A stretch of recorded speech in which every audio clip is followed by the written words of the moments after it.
అందరికీ నమస్కారం. నేను మీ ఆనంద్ పల్ల.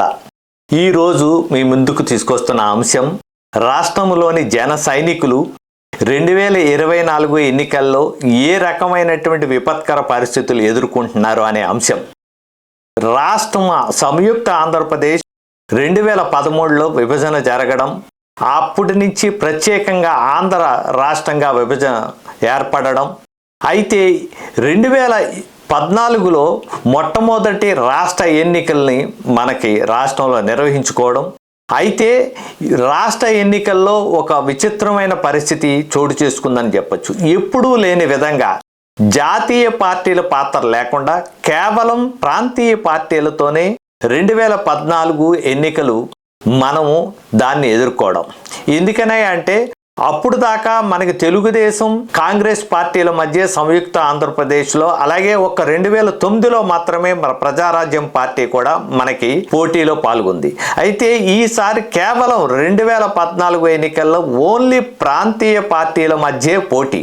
అంటే కేవలం ఎప్పుడూ లేని కాంగ్రెస్ పార్టీ జాతీయ పార్టీతో విభేదించినటువంటి వైఎస్ జగన్మోహన్ రెడ్డి వైఎస్ఆర్ పార్టీని స్థాపించడం, అదేవిధంగా తన అన్న స్థాపించినటువంటి ప్రజారాజ్యం పార్టీలో పనిచేసి తన అన్న కాంగ్రెస్ పార్టీలో విలీనం చేశారని, అదేవిధంగా 2014లో జనసేన పార్టీని పవర్ స్టార్ పవన్ కళ్యాణ్ స్థాపించడం, అయితే ఎన్టీఆర్ స్థాపించినటువంటి తెలుగుదేశం పార్టీ, ఈ 3 ప్రాంతీయ పార్టీల మధ్య ఎన్నికలు ప్రధానంగా ఉంటాయి అనుకున్న సమయంలో మనకి ఓన్లీ ఎన్డీఏతో ఎలయన్స్ ఉన్నటువంటి తెలుగుదేశం పార్టీ బీజేపీతో జతకట్టి 2014 ఎన్నికల్లో రాష్ట్ర ప్రజల ముందుకు రావడం, దానికితో అండగా మళ్ళీ జనసేన పార్టీ కూడా ఎన్డీఏ కూటమితో జాయిన్ అయ్యి ఎన్నికల్లో ప్రత్యేకంగా పోటీ చేయకుండా ఉండడం, ఎన్నికల్లో ఓన్లీ ఒక్క ప్రత్యర్థి పార్టీగా వైఎస్ఆర్ పార్టీ తరఫున వైఎస్ జగన్మోహన్ రెడ్డి పోటీ చేయడం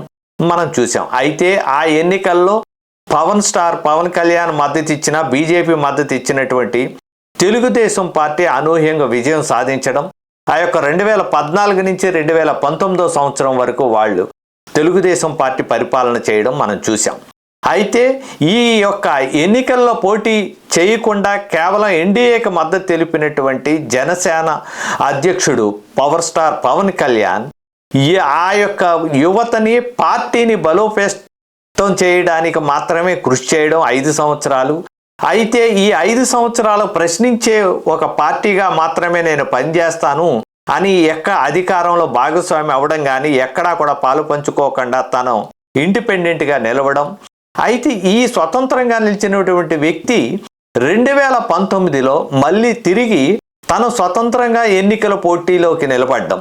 అయితే 2014 నుంచి 2019 వరకు ఈ యొక్క పరిపాలన చేసిన తెలుగుదేశం పార్టీ రాష్ట్ర ప్రజలకు సరైన పరిపాలన అందించలేదు. ఆయన చాలా కొద్దిగా అవకతవకలతో కూడినటువంటి పరిపాలన అందించారు. తన ఆశించిన స్థాయిలో పరిపాలన రాష్ట్ర ప్రజలకు అందలేదు అని తెలుగుదేశం పార్టీతో విభేదించి 2019లో వైఎస్ఆర్ పార్టీ తరపున వైఎస్ జగన్మోహన్ రెడ్డి, జనసేన పార్టీ తరపున పవన్ కళ్యాణ్, తెలుగుదేశం పార్టీ తరపున నారా చంద్రబాబు నాయుడు ప్రజల ముందుకు రావడం, ఈ ఎన్నికల్లో అనూహ్యంగా ఎప్పుడూ లేని విధంగా 151 సీట్లతో వైఎస్ఆర్ పార్టీ వైఎస్ జగన్మోహన్ రెడ్డి విజయం సాధించడం మనం చూసాం. అయితే ఎగైన్ ప్రశ్నించే పార్టీగా ప్లస్ ఆ ఎన్నికల్లో జనసేన పార్టీ స్వతంత్రంగా పోటీ చేసినప్పటికీ కేవలం ఒకే ఒక శాసనసభ స్థానాన్ని సొంతం చేసుకోవడం, ఆయన ఏదైతే పోటీ చేశాడో రెండు చోట్ల అపజయాన్ని చవి చూడడం మనం అందరం చూసాం.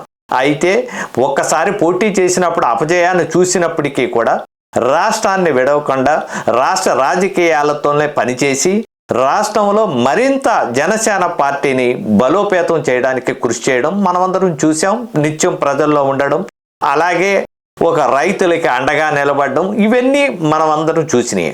అయితే ఇప్పుడు మనం ఆలోచించాల్సింది ఏంటంటే ఈ యొక్క 2024 ఎన్నికల్లో మళ్ళీ తిరిగి స్వతంత్రంగా పోటీ చేస్తాడు జనసేన పవన్ కళ్యాణ్ అధ్యక్షుడు అనుకున్న పరిస్థితుల్లో అనూహ్యంగా 2023 సంవత్సరంలో ఈ యొక్క ఏదైతే అధికార పార్టీ ముఖ్యమంత్రి వైఎస్ జగన్మోహన్ రెడ్డి తెలుగుదేశం పార్టీ అధ్యక్షుడిని జైల్లో పెట్టడం, ఆ జైల్లో పెట్టడాన్ని నేను సహించలేకపోతున్నాను అని ఒకే ఒక్క కారణంతో ఈ నెల్లి తెలుగుదేశం పార్టీకి మద్దతు ప్రకటించడంతో పాటు నేను తెలుగుదేశంతో కలిసి ఉంటాను అని ప్రకటించడం అది మనందరికీ తెలిసిన విషయం.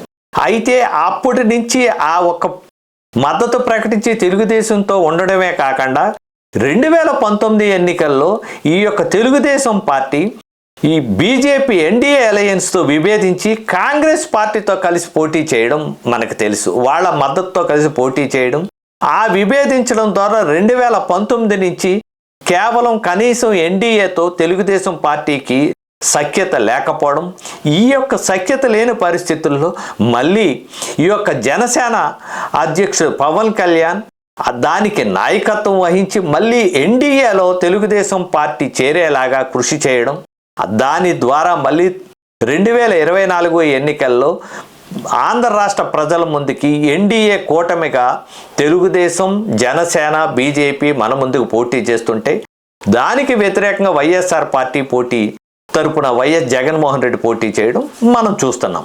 అయితే ఇక్కడ ట్విస్ట్ ఏంటంటే ఈ తెలుగుదేశం, జనసేన పార్టీలతో చాలా ఇబ్బందులు ఎదుర్కొని 10 సంవత్సరాలు 2014 నుంచి 24 వరకు పనిచేసిన జనసేన కార్యకర్తలు, అందులో వాళ్ళ సొంత నిధులతో రాష్ట్రంలో ఏ పార్టీ తరపున కూడా పని చేయనట్టు చెయ్యాలన్న ఒక కార్యకర్త ఆ పార్టీలు ఎంతో కొంత వాళ్ళ డబ్బులు వెచ్చించాలి. జనసేన పార్టీకి పనిచేసే యువత, దాని కార్యకర్తలు వాళ్ళ సొంత నిధులతో ఉండి 10 సంవత్సరాలు జనసేన పవన్ కళ్యాణ్ అధ్యక్షుడు వెనకాల నిలవడం, ఆ విషయాన్ని మనం మాట్లాడడం కాదు. ఇటీవల నరసాపురం పార్లమెంట్ అభ్యర్థిగా పోటీ చేస్తున్న శ్రీనివాస వర్మ ఒక బహిరంగ సభలో ఆయనే తెలియచేయడం, భారతదేశంలో రాష్ట్రంలో ఎవరైనా ఒక కార్యకర్తలు సొంత నిధులతో పనిచేసే వాళ్ళు ఉన్నారు అంటే అది జనసేన కార్యకర్తలే అనే అంశాన్ని ఆయన ప్రత్యేకంగా ప్రస్తావించడమే కాకుండా వాళ్ళని అభినందించడం, వాళ్ళ నుంచి మద్దతు కోరడం కూడా మనం చూసాం. కాబట్టి అలాంటి పరిస్థితుల్లో అనూహ్యంగా ఇప్పుడు జనసేన అధ్యక్షుడు తెలుగుదేశానికి మద్దతు ప్రకటించి అన్ని సీట్లలోనూ రాష్ట్రంలో ఉన్నటువంటి 175 సీట్లలో పోటీ చేయకుండా కేవలం 21 స్థానాల్లో పోటీ చేయడం, మిగిలిన స్థానాల్లో ఈ తెలుగుదేశం పార్టీకి, బీజేపీకి పోటీ చేసే అభ్యర్థులకు మద్దతు తెలియజేయాలనడం, చాలా నియోజకవర్గాల్లో జనసేన కార్యకర్తలు అసంతృప్తికి గురి కావడం, ఆ అసంతృప్తి ద్వారా వాళ్ళు ఏ రకంగా తెలియచేయాలి, డైరెక్ట్గా మద్దతు తెలియచేయలేక ఒక పక్క జనసేన అధ్యక్షుడు ఆదేశాలని అనుసరించలేక వాళ్ళు విపత్కర పరిస్థితులను ఎదుర్కొంటున్నారని చెప్పచ్చు. ఈ పరిస్థితులు చాలా చోట్ల ఈ జనసేన నాయకులు, తెలుగుదేశం నాయకులు ఆ కలయికి చాలా ఇబ్బందులు ఎదుర్కోవడం, దాన్ని ఏదో సమన్వయం చేయడానికి మనుషుల్ని నియమించుకోవడం, ఆ సమన్వయ వ్యక్తులు వెళ్ళి నియమించుకోవడం, ఇవన్నీ ఒక ఎత్తు. అయితే ఇక్కడ మనకు ప్రత్యేకమైన విషయం మనం మాట్లాడుకోవాల్సిన విషయం ఏదైనా ఉందంటే విశాఖ మహానగరంలో గాజువాక నియోజకవర్గం ఏదైతే పవన్ కళ్యాణ్ గారి జనసేన అధ్యక్షుడు పవన్ కళ్యాణ్ పోటీ చేసినటువంటి భీమవరం, గాజువాకలో 2 చోట్ల కూడా ఆయన ఓటమి పాలవడం, అయితే అదే పవన్ కళ్యాణ్ ఈ గాజువాకలో ఓటమికి కారణమైనటువంటి తెలుగుదేశం పార్టీ అభ్యర్థి పల్లా శ్రీనివాసరావు గత ఎన్నికల్లో కూడా 2019 ఎన్నికల్లో కూడా తెలుగుదేశం అభ్యర్థిగా పోటీ చేయడం, అయినప్పటికీ కూడా ఆయన తన విజయం కన్నా పవన్ కళ్యాణ్ ఓటమే నాకు కావాలి అనే విధంగా ఆ రోజు పనిచేశాడు అనేటువంటి ఒక ఆరోపణ కలిగి ఉండడం, దాంతో ఈ జనసేన కార్యకర్తల్లో తీవ్రమైనటువంటి ఒక వ్యతిరేకత ఆయనపై కలిగి ఉండడం. అయితే అదే వ్యక్తికి 2024 ఎన్నికల్లో తెలుగుదేశం పార్టీ సీటు కేటాయించడం, ఆయన ఈ ఎన్డీఏ కూటమి తరపున ఇప్పుడు అభ్యర్థిగా ఎన్నికల్లో నిలబడ్డం. ఈ పరిస్థితుల్లో మా జనసేన అధ్యక్షుడు పవన్ కళ్యాణ్ని ఓడించిన వ్యక్తికి మేము ఎలా మద్దతు ఇవ్వాలి అనేటువంటి మేనాంశలో ఈ జనసేన కార్యకర్తలు ఉంటే, అయితే ఎప్పుడు కూడా నిత్యం జనసేన అధ్యక్షుడే లక్ష్యంగా, పవన్ కళ్యాణ్నే లక్ష్యంగా రాష్ట్రంలో ఉన్నటువంటి ఏ మంత్రి మాట్లాడిన విధంగా గుడ్డు మంత్రిగా ప్రసిద్ధి చెందినటువంటి గుడివాడ అమర్నాథ్ నిత్యం పవన్ కళ్యాణ్ వ్యక్తిగతంగా విమర్శించినటువంటి మంత్రి ఎవరైనా ఉన్నారంటే ఓన్లీ గుడివాడ అమర్నాథ్. ఆయన అదే గాజువాకలో ప్రత్యర్థిగా పోటీ చేస్తుండడం, ఆ ప్రత్యర్థిగా పోటీ చేస్తున్న వ్యక్తి ఈ తెలుగుదేశం పార్టీ కూటమి అభ్యర్థికి వ్యతిరేకంగా ఉన్న జన సైనికుల్ని చేరదీసి మద్దతు పొందాలని చూడడం, దానిలో ఆ యొక్క రాష్ట్ర ముఖ్యమంత్రి చేత ఆ యొక్క జనసేన నాయకుల్ని, ఆ యొక్క సామాజిక వర్గ నాయకుల్ని ప్రభావితం చేసే విధంగా వాళ్ళ యొక్క మద్దతు కూడగట్టాలి, వాళ్ళకి లేనిపోయిన హామీలు ఇచ్చాయని చెప్పి ఆయన ప్రయత్నం చేస్తుంటే, ఏమైనప్పటికీ కూడా రాష్ట్రంలో అన్ని చోట్ల జన సైనికులు తెలుగుదేశం పార్టీకి మద్దతు ఇస్తున్నారు, కూటమికి మద్దతు ఇస్తున్నారు. ఇక్కడ ఇవ్వాలనేటువంటి పరిస్థితుల్లో పల్లా శ్రీనివాసరావు ప్రయత్నం చేయడం. అయితే ఈ రెండిట్ల మధ్య ఎక్కడా లేని విధంగా ఈ యొక్క గాజువాకలో ఉన్నటువంటి జన సైనికులు అగ్ని పరీక్షను ఎదుర్కొంటున్నారని మనం చెప్పవచ్చు. ఎందుకనంటే ఒక పక్క తన యొక్క జనసేన అధ్యక్షుడిని ఓటమి కారకమైనటువంటి అభ్యర్థి కూటమి అభ్యర్థిగా ఉండడం, ఒక పక్క తన యొక్క జనసేన అధ్యక్షుడు పవన్ కళ్యాణ్ని నిత్యం తన వ్యక్తిగత విషయాలతో దూషించిన వ్యక్తి ఒక పక్క ఉండడం. ఇలాంటి విపత్కర పరిస్థితుల్లో అగ్ని పరీక్షను ఎదుర్కొని ఈ యొక్క గాజువాక జన సైనికులు ఎవరికి మద్దతుగా నిలుస్తారు, ఈ 2024 ఎన్నికల్లో గాజువాకలో ఎవరు గెలవబోతున్నారు అనేది మనం వేచి చూడవలసి ఉంది.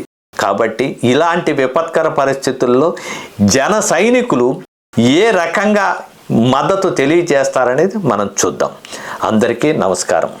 మా యొక్క వార్తలను నిత్యం చూడడానికి సబ్స్క్రైబ్ చేయండి. అలాగే మా యొక్క విశ్లేషణ మీద కామెంట్ బాక్స్లో మీ యొక్క సలహాలు సూచనలు తెలియచేయండి. Thank you. అందరికీ నమస్కారం.